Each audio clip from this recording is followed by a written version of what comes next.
So this idea of like, well, I'm giving and it's good just because I'm giving lacks this very important nuance, which is use your intellect to discern who are the worthy recipients and what is the worthy gift. Welcome back, y'all. A reflection that I've been thinking about since the early morning hours days is this nuance around generosity. Within this philosophy, life is to give. Swami will say this all the time. Life is to give.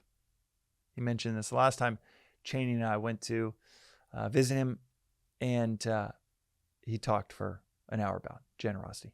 Life is to give. And when we give, you get more. They've actually shown this. Psychologists and economists have shown that people earn more after large donations. Psychologists seem to suggest that it's because when you give, something switches. When you start to give generously, something switches in your mind where this is their best guess of why people earn more after on the other side of large donations.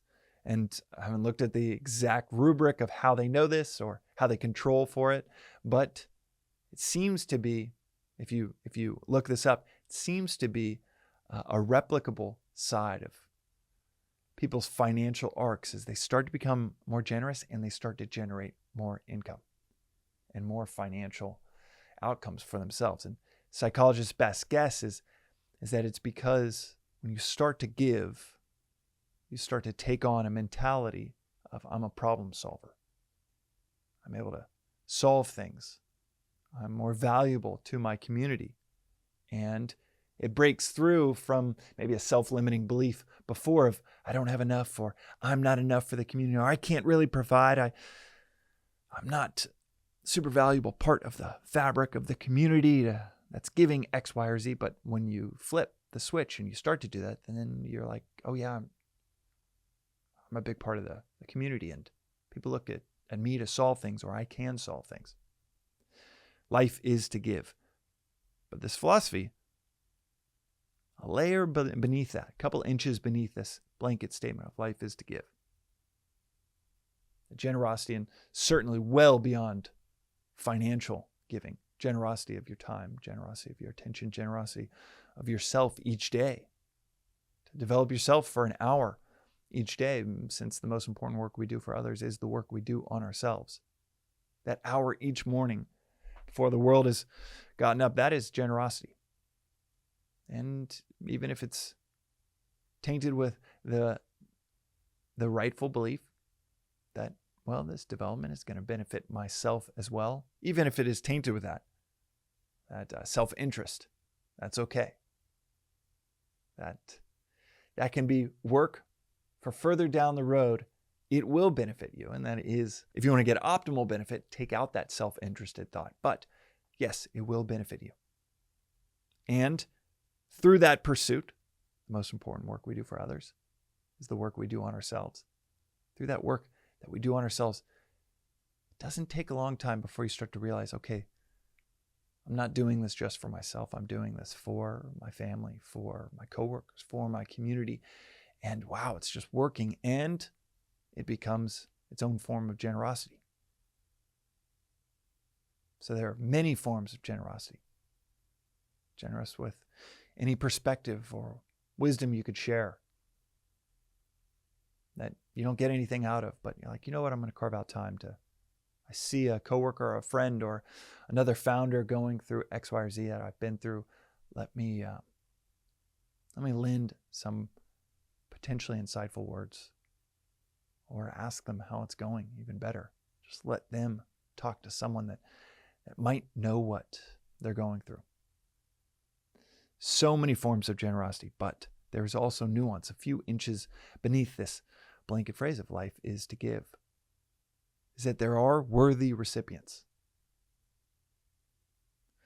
It's not just, all right, you got $1 million, just give it all away. Joseph, my teacher, we were talking about this morning. There are a handful of ways you'll ruin someone by giving them money that they are not going to be responsible with. Certainly, don't take the tack of like, they're irresponsible, so I'm not going to give them anything. But make sure, There's a worthy recipient of a worthy gift. A delinquent family member that racks up a bunch of debt, and you ton it in business. You do so well, you could just give them $1 million. Is that really what's going to be best for them?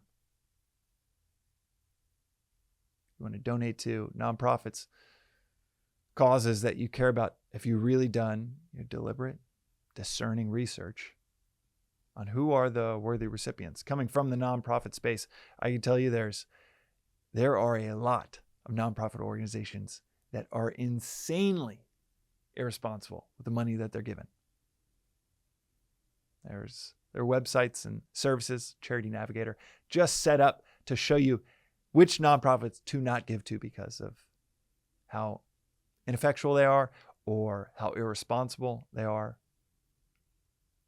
So this idea of like, well, I'm giving and it's good just because I'm giving lacks this very important nuance, which is use your intellect to discern who are the worthy recipients and what is the worthy gift. Life is to give, but if you really want to have an impact with your gift, with your generosity, financial, your attention, wisdom, insight, then we have to use our intellect, our capacity to see the end in the beginning, our capacity to discern, to give judiciously, not to ever give blindly. Some person in your community goes through something and you know they're going to be irresponsible with money, find another way to give. Maybe they're going through a medical situation and you can give through opening up your Rolodex to amazing doctors that you might know or you might be able to network to and say, hey, I'm going to cover XYZ number of your amount of your medical bills. Doesn't take much extra intellect, judicious thought. Doesn't take much extra to think through, okay, I want to give, but this is the worthwhile way of giving. And to think through, you know what, I'm not going to give just the thing that this person's asking for if you know there's going to be an element of irresponsibility in the gift that they're asking for. Or, okay, yeah, I'm going to get some guilt trip from maybe a family member or a neighbor or a homeless person, a person in need. If I don't give in the way that they want, but that is the nuance, that is the layer of the application of the intellect, is to give the worthwhile gift to the worthy recipient.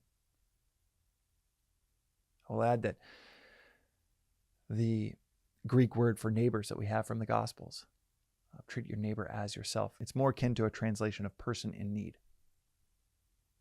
Treat a person in need in the way that you would treat yourself. Love a person in need of your care, as you would love yourself. So nearly everyone is a worthy recipient. The work isn't just to give, it's to do the work on ourselves so that we know how to give. And indeed, it is extra work on ourselves, extra work on how best to give. But unwise actions destroy worlds. And any action we take, if it's taken thoughtlessly, without the application of the intellect, to see the end in the beginning, any action we take, under the guise of giving, but doing it lazily, and not even giving your attention and thought on how best to give, or blind selfishness. Any of these thoughtless actions that we take have the potential to destroy worlds. And if we give in the wrong way, we can destroy worlds.